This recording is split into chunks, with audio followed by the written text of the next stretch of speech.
Hey guys, welcome to another session of FFBE Global News. So we're going to be talking about this week's featured summon, FFBE's very own Beryl and Ellesperis. Now, of course, these are a couple of the winners from the FanFesta Design Contest for 2017. Now, I made a mistake, obviously, in my first news video, and I didn't bother to address it when I said that these were just runner-ups, so people were like offended. They're like, whoa, Jagan, man, they're not runner-ups, man, they're all like winners or whatever. And I'm like, okay, well, sorry about that, guys, sorry about that. Not to demean any of the artists at all. All of them did a great job, and these two are no exception to that. Look at this. So credit to Soul Carl for the illustration of Beryl, and Ellesperis from Drewby. So two of the winners. I don't remember off the top of my head that if there are any more coming up. I think that's it. I think that was it. Malfacy, Cersei, Beryl, and Ellesperis. Either way, I think everybody was waiting for Beryl because who doesn't like a Tonberry? And Ellesperis had like original in the design. I think it had all of the sprite sheets pretty much. It seems that FFBE has gone with their own. It's very, very close to the original, if I'm not mistaken. But I think they've modified a couple things, as in like the pixel resolution. So like the pixels are actually like 100%. I'm not 100% sure. I know, whatever. You guys, you know that I make a lot of mistakes. I go with emotion more than facts, I think. Anyways, last thing is that these two units, they're very spooky. All right. So it's been really weird for the past 2 weeks. I mean, since Halloween has ended, everybody's been asking for the spooky voice. So this is literally the last time, guys, alright? Beryl and Ellesperis. Cringe. Anyways, let's quickly get into it. If these are like the previous step-ups, Malfacy and Cersei, these are not limited units. But of course, as I've been proven wrong, Ravenheart is a really good STMR. So let's take a look at their kits and what we have available right now. And of course, we haven't hit maintenance yet, so we don't know their full kits from the data mine. So we're gonna have to kind of ponder and think about and theory craft, what they could possibly be like. And based on their original design, so like the original creators, they sent out like design sheets of like what possibly like their roles are and their skills. Now, obviously, it's up to Gumi to kind of implement the skills, whether they take the same names or the same effects, we'll have to see. Either way, we have a standard step-up, limited 3 laps per player, but 5 steps, so 15 steps, 75,000 lapis. Yeah, it seems to be 75,000 lapis. You get guaranteed at the very end. No increased drop rate in between, it seems, but you get a 4-star ticket, 10% ticket on step 4, and a step 3 you get a random rainbow. It's always really fun pulling up these step ups because if you have the lapis to spare, it's like you're gonna get a rainbow in every 3 pulls. So it's like why not?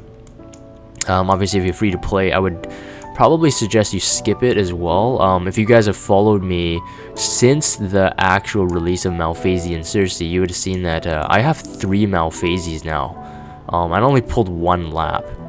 Now, I didn't get lucky on the free pull, which we will get into in this new session as well, but I'm 3 Malfacies in. That's pretty good. I just got really lucky on off banner, so it's like if they're in the pool, they'll come. So like, is it worth chasing an STMR? It's up to you. If you're a whale, obviously, and those who of you are will and know that I know you're a will, you know who I'm talking to. You're gonna be pulling on it. You're gonna ham all the laps. I wouldn't neglect it for sure because it seems that their kits are pretty decent, STMRs and TMR wise. So for Beryl here, this Tonberry, we have Fallen Angle. So it's not Fallen Angel, it's Fallen Angle. Now, I don't know if that's a play on words for some reason, but it's a little dagger, which is perfect for Tonberry. Because Tonberry like shafts you.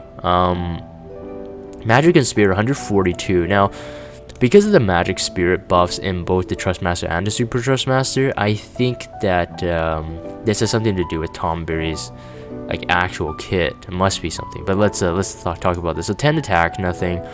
But the Magic and Spirit is pretty good. And off the top of my head, I mean, a couple mages can use daggers. 142 magic itself is not too terrible. Can evokers use daggers? I'm not sure if all of them can.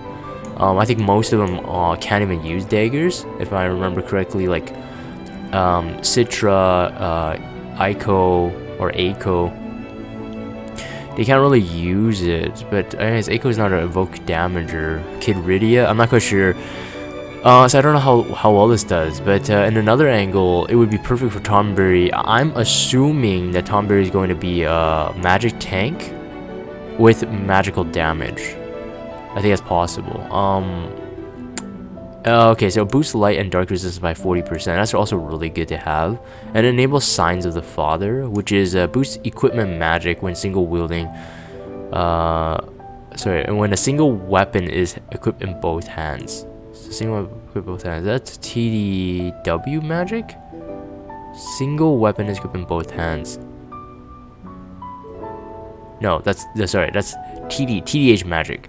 So TDH magic, interesting. So, well, oh, that's kind of cool. So basically, Grimlord Sakura's STMR, even though she's a limited, and that banner rate is really bad, if you were lucky enough to pull her, it might be really good for Beryl. Because if this has a boost 50, let's say it's 50%. I think it's 50% with all the stats, 40% light and dark resist, 142 magic, 142 spirit. I'm pretty sure a 50% magic. TDH magic would be already really good for this, and this comes from the weapon itself, keep that in mind. So unless Beryl doesn't have innate TDH magic, he should be able to cap his TDH magic really quick, because right now if we have Grimlord Sakura's STMR, later to have Carlet, assuming it's gonna be like JP, 75% TDH magic with Magna's TMR. Beryl might be the closest one to cap TDH magic until we get some more limited or global exclusive TMRs or STMRs that give TDH magic. The Trust Master doesn't seem to be that insane, but again, I think it does lend itself into my theory crafted kit for Beryl, which is some sort of a magic tank. 20% HP, magic and spirit, but 30%. Of course, there's a trust ability attached to that. We don't know what it is yet. Oh yeah, well, look, you know, I should just read. Kitchen Knife Mastery. If you take a look at this, boost magic and spirit when equipped with a short sword. Okay, so maybe a 30%er. And then equipment magic and equipment spirit when single. So TDH again. This is good. So I'm assuming it's gonna be 30% magic, 30% spirit, and then 50% magic and spirit TDH. Let's see here. Born to Die Hell mode. Once used every 6 turns. Okay. Reduce damage taken for all allies except self. Remove all stat. Wait. Oh yeah, reductions, right? And elemental resistance reductions for all allies. Ooh. Gumi is really into this removing elemental debuffs and perils. From what I last known, JP barely had that, but I might be mistaken. But that's from off my memory. JP barely had that, but global in a couple units now, I've mentioned this. I'm like, ooh, that's nice to have. Ooh, that's nice to have. And this one has it too, but it's every 6 turns though, not available on turn 1. Place them on self. And place them on self. Automatically revive caster 1 time. Oh, I see. This is very similar to someone else's skill. I'm trying to remember who had it. It's like almost like Lilith. I think it was Lilith. And KO caster, but restore HP and MP for all allies. So kill self. Okay, so I see. So basically sacrifices himself fully by making the rest of your team survivable. Interesting. Everyone's grudge. So based on the original design, there was something about like if Beryl dies and gets revived again, Beryl actually becomes like a different role or something. Like the role swap. I'm not quite sure. So maybe he's not. Maybe he's not like a tank that does magic damage. Maybe he can swap between a magic damage dealer and a tank. Everyone's grudge. Temporary increased chance of being targeted. Activate barrier and add chance of casting countering receiving physical attack. That icon there is very similar to Demon Rain's icon, which is really cool. It's like It's like provoke, but really cool, like with a counter. I wonder how crazy that is. I mean, if you're provoking yourself, obviously Beryl is a tank. We just don't know exactly if it's gonna be a magic tank or a physical tank right now. I'm not quite sure, but that's really cool. Again, I think STMR is, you know, it's always nice to have an STMR. And now that looking at Beryl's kit, I'm just like, oh wow, it's really nice that I got Grimler Sakura's STMR. Like, you know, like originally I was like, okay, I'm gonna go for Demon Rain's STMR, but I got hers instead, and I'm like, okay, maybe I won't need Demon Rain's. But then now, Beryl seems to be okay, maybe with even Demon Rain's STMR, because I think Demon Rain's STMR is, no, it's attack and defense. Never mind. No, it won't work. That won't work. But ooh, Grimler Sakura's would even be better because it has magic and spirit as well. Ooh, so yeah, everyone who's pulled Grimler Sakura's STMR, man, I think you're set. I think you're set. Ellesperis, interesting. Hemomancer. So hemo is meant for blood, I believe. So hemomancer, I don't know. Well, it's just a vampire, so I guess it makes sense. Vampirism. Alright, so vampirism is a boost attack when equipped with clothes, attack when equipped with katana, and then physical damage against humans and demons. This is gonna be pretty OP. I'm pretty sure this STMR, now this is Jagan's predictions again, of course. Pretty sure this STMR is gonna be an 80% total. So 40% with clothes, 40% with katana. And then maybe physical damage 50% against humans and demons. It could be actually 30-30. We do know that there is a guy coming on Axstar's banner later that has a 70%, and he's a 4-star. So he has a 70%, 50% when equipped with katana, 20% when equipped with the clothes. So that's why I don't think this is gonna be 60%. I'm pretty sure it might be 80%. Now 80% is getting into realms of Sephiroth's STMR, which is an 80% straight katana buff with some other additional effects. Now this is because it's split into two with katana and clothes. This is why I think it could be possibly total of 80%. Maybe a 50% with katana, 30% with clothes, or 40-40. Not quite sure. I'm assuming that. And the reason is because like when it's broken down to two sets of gear, it's usually okay to buff it up a bit because, you know, it won't be like the best STMR going all around. But if it is 80-80, this is a must-have. A must-have STMR for almost any single katana user down in the future, including Sephiroth with Sephiroth enhancements. Yeah, Sephiroth with Sephiroth enhancements, Axstar, Saitin if Xenogears comes, because it also has killers in it as well. So I'm assuming it's gonna be 80-80. Oh, sorry, 80% total. We'll see. Animaru is 40 attack, 30 spirit. But that's a TMR, so it's not terrible either. A bit weaker than Masamune, but is the best TMR other than Sephiroth's TMR. But it has a 30 spirit. We'll have to see. Maybe the spirit does has something to do with how Ellesperis works. Alright, so Hinomancer's Strike. One user every 4 turns, consume caster's HP to damage one enemy. Okay, is that DKC? Don't know. And reduce attack, defense and spirit of one enemy. Alright, so break. Could be a really strong break. It's a CD skill available on turn 4. I won't be surprised if it's like a 74% defense and spirit break.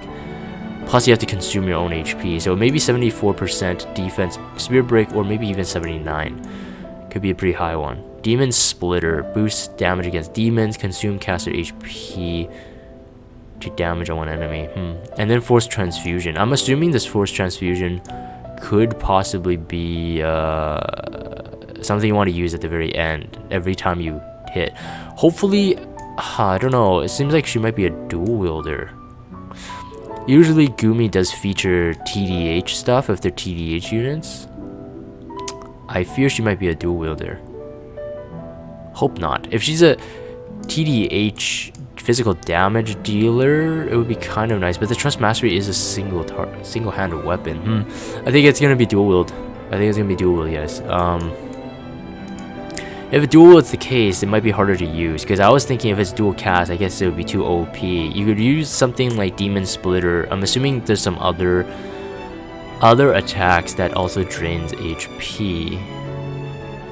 drains your own HP to do some heavy damage, and then maybe you dual cast with Force Transfusion. But I don't think that's gonna be the case. I think it's gonna be dual wield unit. Interesting. Well, other than the TMR, which I think is okay, I suppose, not the best, but you know, but the S TMR could be really fancy. I would say both STMRs. Probably both STMRs are the ones to go for here. But of course, you have to be really lucky, and you have to be a whale to be able to get it. So anyways, that's my thoughts for this for now. Alright, it seems that we have a new type of event. A wave event. Alright, it's called Wave Battle Event. This is kind of cool because I don't know how fast they implemented our suggestion. So on Facebook, I think maybe a month ago now, they asked the community for suggestions on like different types of events or different types of trials or something. And I did submit an answer saying that I would like a wave, like some sort of like ladder thing. I don't know how this will look exactly. I'm not saying that it was my suggestion that they did, but it's kind of like, because I was already thinking about it, so a wave battle event seems really intriguing to me. Revelations of Darkness. So Hasiko is back, guys. I already know the spoilers to this. Spoilers. All right, get exclusive. Okay, so first things first. All right, you get a UFC ticket. All right, get that out of the way. You get a UFC ticket, but here you go. So a ton of recipes. Beginner level, you get demonic mind recipe. We're gonna get into it, but I don't want to get into the recipe so much. Beginner level, you get a five-star choice ticket, which is good for new players. Of course, I think they wanna give new players now the same level of UOC tickets or possibility of UOC tickets as the rest of the players. Other than the King Mog event, it's still pretty pricey, but I think if free-to-play players just grind, you still should be able to get it. It's just that you won't be able to do much with anything else for King Mogs. Yeah, Pro level, and we got Elite level, and then we got Legend level Black Ash, Legend level Black Grinmore. So this is where I'm confused. I don't know what that means. Legend level Pure Blood. And does the Legend levels count as the actual waves themselves? Or is it that within each level, like a Black Ash level is like a different grade? There's a wave within it, and then Black Grimoire there's a wave within it, and Pure Blood there's a wave within it. I'm not quite sure how that works yet. It'll be our first release, and this is a new event type, which is awesome because, you know, this is why I was saying that Global can do things well. It's that you know, they have all the flexibility to do their own thing, right, and not have to follow in JP's footsteps. And so this is something new. This is something quite interesting. Definitely very interested to see it. Incarnation of Hatred. Well, here you go. Hasiko's back. I really hate this. Oh, she was really difficult to fight, really annoying to fight, so I'm hoping that doesn't really change much. Yeah, so bring magic attackers if possible, Kupo. So it's the same. It seems that it's the same stuff. Light element is effective. You might have a tough time if you don't bring up your stone resistance. Okay, so it seems to be the same thing. Most likely, Hasiko would have a MP drain as well. Rare monsters. Now this is where I got confused. I'm like, is this kind of like, you know, gonna be like King Mog too? So like, I guess a couple rounds, but I don't know. You have a chance to obtain Cactuars, Gigantuars, Gill Snappers, etc. So here's the event exclusive equipment. Nullify Stone on a close, which is awesome to have.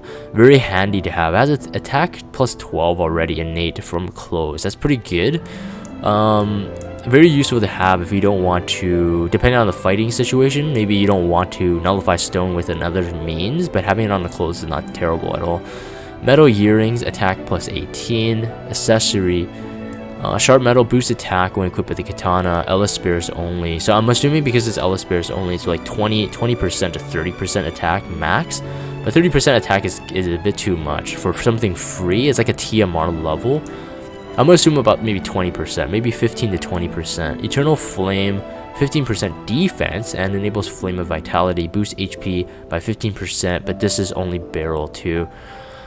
So yeah, so if this is a 15%, actually I think the Sharp Metal might be 15% as well. I don't think it's gonna be any higher than that. 20% is already really good, but I think it's going to be 50. Ruined Shield. Boost Dark Resistance by 15%. Not the best. We already have, I think, a shield, Demon Shield, I believe it's called. You can buy that with Star Quartz, and that's a 50% Dark Resistance, but it's a heavy shield. This is a light shield, so I guess still pretty good to have. The equipment, exclusive equipment, like a materia here, I don't know if this is going to be good. Boost attack when equipped with Katana. Katana proficiency, maybe a 30%. Spiritual proficiency, 30% spirit with robe. I suppose in the meta we're at right now, I wouldn't be surprised if there's 30%, but still, that's some people's TMRs. So maybe 20 to 25%. But 30% would be pretty good. I think especially for newer players, that'd be awesome. I wish I would have 30% material like right when I started. So, and craftable too. So, wait, they're craftable. Yeah, they're craftable. Oh, I wonder what's the items you have to use to craft it. So maybe it will be kind of like a King Mog. Demonic Might, 15% attack, 5% against demon. This isn't gonna be great. The amount of passives versus the amount of killers you're getting out of it, the ratio is too low.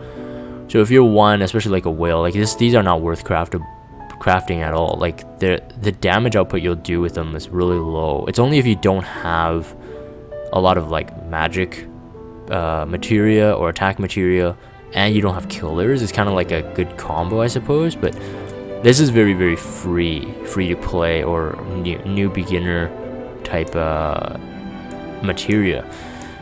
Alright, so I think that's it for this. And we have our free 10+1 summon, just like Malphasy and Circe. We're also going to get this as well. Now, I wasn't lucky at all. I know that some of you guys got lucky even just on this pull, and then therefore it got you into the step-ups. I remember when I was pulling this, I was like, okay guys, I'm only going to pull the free one, and then if I don't get anything, I'm not going to pull on the lap. But I still pull on the lap. So I think I might do the same thing here. I mean, my lapis is not hidden to anyone. You guys see how much I have. I wouldn't be able to complete the entire step up, and I don't think, like, I'm still saying that I think I'm gonna only ham on limited banners from now on, just because limited banners are so awesome, and because as I was pulling the banners I was actually aiming for, I got like Malphasy and all these other units. So I think I might try one lap, see if I can land one of each. That would be really cool. But if I don't have good luck, then you know, whatever. That's that. I don't think I can spend the amount, but I think definitely, I mean, if you have the resources, step up summons are the way to go. I would just say, you know, finish all the laps, but don't pull the regular 5k unless you really want those STMRs. But from what I can see, other than Ellesperis' STMR being really game changing, I don't think Beryl's would be as game changing yet, because of the amount of units that can actually use it to the benefit that it's meant to have. That's my thoughts on it, at least. And to round off our story event with Leopold's story, we have Lion of the Mysterious Woods. It's just gonna open up the Crystal Cave, so if you are grinding for ability awakenings, this is the time to do it. And the 60 energy every time. Don't be too eager, I think, to like finish it off. If you have a busy life schedule, obviously, you know, it's really nice to be like done 60 energy. You can wait a couple hours before you have to touch the game again. It's kind of nice to have. So I kind of like these events in that sense. Plus, if you needed to grind specific caves, you can actually go there. So that's pretty good. So anyways, have fun with this. Alright guys, and that is the end of the news. I think this one's a shorter one than usual because of the limited amount of news. I think the news is not even fully out yet. We'll have to see by tomorrow. I think Gumi will do this like 2-day news thing, which means I have to make 2 videos covering it. But I do enjoy covering this. So what do you guys think of the banner? I think people were more excited about these 2 units more than Malphasy and Circe, but then Malphasy took the crowd by storm, right? Like, she was really good, and she had a really cool sprite, really cool animation, so people really loved her. I hope these 2 do justice as well to the original creator's intent. And yeah, hopefully you guys will get who you want. And like I said, I think I want to go for one of each, just to have it securely. Hopefully I get lucky in that sense. But we'll have to see. Anyways, I'm gonna end this news video here. If you guys have Discord, check out the Discord server, follow me on Twitter, and subscribe to YouTube if you haven't. As always, thank you guys for watching, and I will see you next time. Boo! Alright, see you next time.